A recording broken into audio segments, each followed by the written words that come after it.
mi nombre es Beto Peralta, soy docente de la Universidad Católica de Córdoba y especialista en protección vegetal. Y bueno, vamos a hablar un poco del tema plagas de maíz, que si bien es un cultivo que no es como el cultivo de soja, que tiene más presencia de plagas, tiene ciertas cositas interesantes. La plaga emblemática, sabemos de maíz, que es Pauptera frugiperda, cogollera, que hasta ahora lo que es la proteína VIP funciona muy bien, o sea, todos los materiales que tengan esa proteína no tienen inconvenientes. Sí hacer una salvedad, que por una cuestión de ley de semilla y plantas fuera de tipo, podés tener hasta un 5% de plantas con daño. Eso suele ocurrir, pero es normal.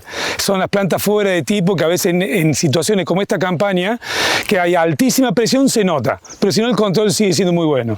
Ahora, todas aquellas plantas que no tienen la proteína VIP, o sea, los híbridos, que hay varios que todavía están comercialmente, sí, cogollera, podés tener problemas. Y esta campaña con altas presiones se nota muchísimo.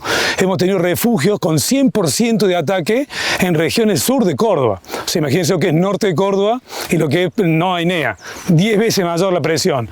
Sobre eso hay que tener siempre atento al monitoreo y el momento oportuno de control, porque es una plaga que da muy poca ventana de aplicación.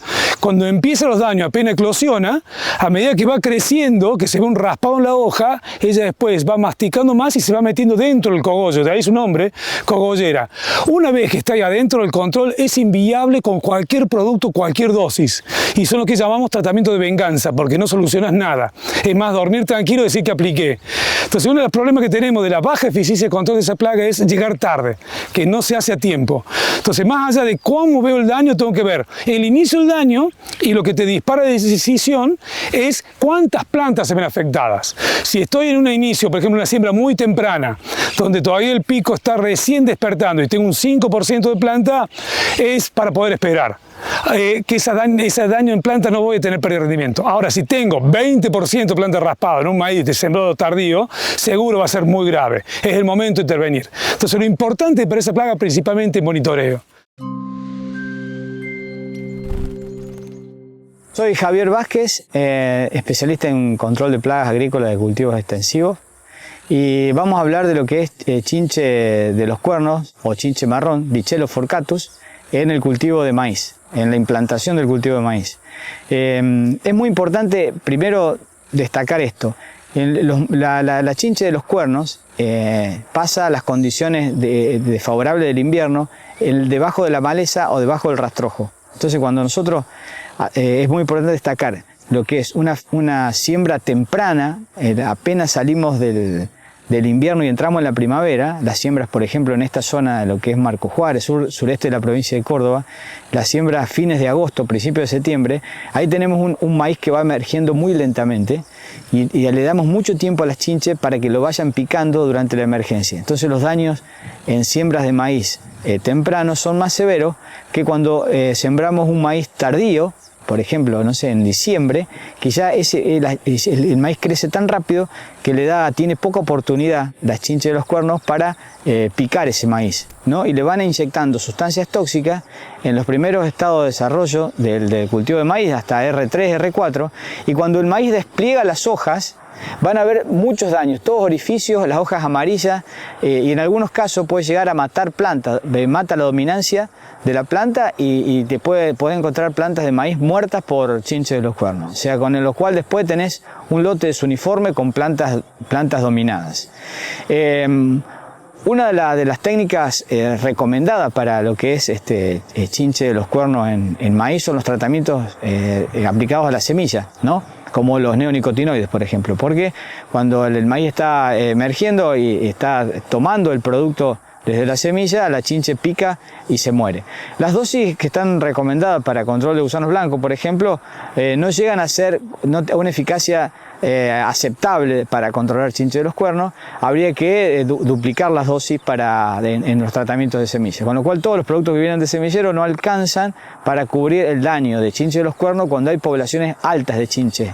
¿Qué serían poblaciones altas de chinche? Cuando tenemos más de una chinche por planta de maíz implantado. Eso es mucho. Entonces, en ese caso se recomienda hacer aplicaciones de cobertura. Los productos tampoco hay muchos productos registrados para la aplicación de cobertura, pero andan muy bien. Hay algunos productos registrados, pero los que andan muy bien es la mezcla de piretroides con neonicotinoides, por ejemplo. Y eso sí, aplicarlos en los momentos en que el maíz todavía no se sembró o bien en plena emergencia del maíz, pero aplicarlo en las horas de la mañana cuando las chinches empiezan a mover, cuando hay movilidad. Porque estas chinches están acostumbradas a refugiarse de las bajas temperaturas debajo del rastrojo. Entonces es muy importante aplicar estos productos cuando exista movilidad. Por ejemplo, para poner una temperatura cuando hay más de 15 grados de temperatura, quizás empiezan a mover las chinches y ahí hacer los controles con productos de cobertura. Ya sea piretroides, neonicotinoide o la mezcla de ambos. Hola, soy Roberto de Rossi, Tino, del Laboratorio de Fitopatología de la Universidad Católica de Córdoba. Hoy vamos a estar hablando sobre enfermedades foliares de maíz, su diagnóstico, manejo y control. En el cultivo de maíz podemos encontrarnos con diferentes enfermedades, pero principalmente nos encontramos dentro de estas enfermedades foliares con dos grupos bien diferenciados. Una biotrófica típica, la roya común del maíz, esa que deja todas las pústulas, esas lesiones anaranjadas que si le pasamos el dedo parece que fuese polvo de ladrillo, que principalmente avanza, desarrolla y hace sus ciclos de infección mientras el cultivo de maíz está en estados vegetativos, ¿sí? Cuando está llegando a floración, BT-R1, ahí puede llegar a generar algún ciclo más, pero la gran mayoría de su crecimiento y desarrollo lo hizo cuando el cultivo estaba en etapas vegetativas. Es por eso que cuando vayamos a diagnosticarla, cuando vayamos a cuantificarla y a tomar decisiones, es fundamental que vayamos de manera temprana al cultivo. Una vez que estamos llegando a esas últimas etapas, podemos encontrarnos que empieza a desarrollarse el otro grupo de enfermedades que son las famosas necrotróficas. Dentro de ellas, las dos principales que tenemos hoy en el cultivo de maíz son el tizón foliar común, causado por Xeroilum tursicum, y la cercosporiosis o mancha gris, mancha rectangular, causada por Cercospora maidis. Estas dos enfermedades empiezan a desarrollarse en estados vegetativos un poco más avanzados y empiezan a realmente hacer daño al cultivo en estados de floración en adelante. Por eso esto nos está indicando que cuando vayamos al cultivo de maíz, nuestra forma de monitorearlo tiene que ser muy amplia, desde los primeros estados fenológicos hasta ya pasados bien entrados los estados reproductivos de llenado. Y nos vamos a encontrar con estas situaciones: roya al inicio, acompañando el cultivo, y a partir de estados vegetativos más avanzados empezamos a encontrar y empieza a desarrollarse tanto tizón como cercospora. En estos dos casos sabemos que las enfermedades están muy relacionadas, estos dos grupos de enfermedades, a condiciones ambientales. Roya principalmente de amplitud térmica, temperaturas más frescas de noche y pocas horas de rocío, con eso es suficiente para que siga avanzando dentro del cultivo. Y en cambio, tizón y cercospora son enfermedades muy relacionadas a la cantidad y a la acumulación de horas de mojado de hoja, es decir, a precipitaciones, a días nublados, días más cortos. En el caso de las tres enfermedades, lógicamente hay umbrales y hay distintas tomas de decisiones. En el caso de roya sabemos que entre un 1 a un 3% de roya, dependiendo del potencial, dependiendo del híbrido en el que estemos, dependiendo de la resistencia y tolerancia de ese material, podemos estar seguros que dentro de esos parámetros tendríamos que estar tomando una decisión de control. En el caso de tizón y cercospora, ahí cambia, esperamos una menor severidad, son enfermedades que al ser manchas son de más difícil control y además normalmente los niveles de control que conseguimos con los fungicidas son menores, por eso tenemos que aplicarlos con severidades menores. Tizón, lo máximo que podemos esperar es una mancha promedio en las hojas de mayor importancia. Si el híbrido es de mayor potencial, eso va a ser menos, una mancha en las tres hojas de mayor importancia. En el caso de cercospora tenemos un problema extra, que hoy en día los híbridos que tenemos libres comercialmente no han tenido todavía una buena selección ni mejoramiento para esta enfermedad. Entonces ahí debemos ser todavía tenemos que tomar decisiones con mayor preventividad. Cuando empezamos a ver las lesiones en la hoja -2 de la espiga está avanzando y empezamos a encontrar las primeras lesiones de cercospora que son rectangulares, típicas, pero normalmente más amarillentas porque recién están iniciando su inicio de ciclo, o encontramos a lo sumo 2 o 3 en todo ese volumen de hoja, de la hoja -1 y -2, ya deberíamos estar tomando decisiones de control. En el caso del cultivo de maíz, la gran mayoría de las aplicaciones se hacen con fungicidas mezclas de triazoles y estrovirulinas. Hay incorporaciones nuevas de carboxamida, pero hasta el momento las mezclas típicas triazol más estrovirulina nos están entregando realmente muy buenos porcentajes de control, siempre y cuando lleguemos a tiempo y lleguemos con enfermedad en niveles bajos. En el manejo de enfermedades foliares es sumamente importante conocer la información previa que tenemos de cada una de las genéticas que estamos sembrando. Justamente esa es una de las grandes ventajas que tenemos en el maíz. que la genética se conoce muchísimo y sabemos cuál es el comportamiento de las distintas enfermedades en cada uno de los híbridos. Por eso ya sabiendo de si es un híbrido con susceptibilidad para roya o para tizón o para cercóspora, podemos tomar decisiones con mucho más certeza. Además, tenemos que tener en cuenta que cuando tomamos decisiones en sanidad foliar, estamos ayudando también en la sanidad general de cultivo, a tener menores problemas con pudriciones de raíz y tallo o posibles vuelcos que pueden darse, sobre todo en maíces tardíos. Hola, mi nombre es Augusto Casmú, trabajo en Estación Experimental Obispo Colombre de Tucumán. Vamos a hablar de una plaga que viene en crecimiento en estas últimas campañas en el cultivo de maíz, como es la chicharrita del maíz, Dalbulus maidis. Hay que tener en cuenta que este insecto es un insecto monófago. ¿Qué quiere decir esto? Que solamente se puede alimentar y multiplicar en las plantas de maíz, no existiendo otro hospedero que le permita o le dé ese recurso.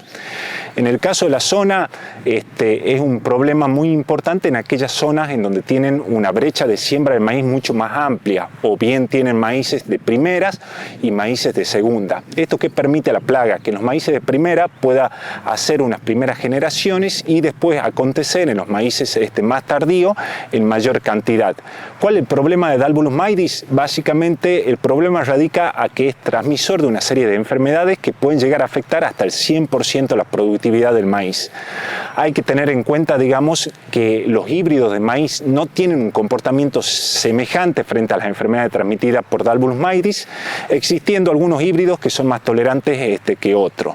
En lo que hace a su manejo, es clave, digamos, el manejo, el control de esta chicharrita en etapas iniciales del cultivo, sobre todo, digamos, cuando estamos hablando desde la emergencia hasta un B4, B5 del maíz, pudiéndose extender esa brecha o ese periodo de mayor susceptibilidad hasta un B7, B8 si estamos hablando de un híbrido mucho más sensible.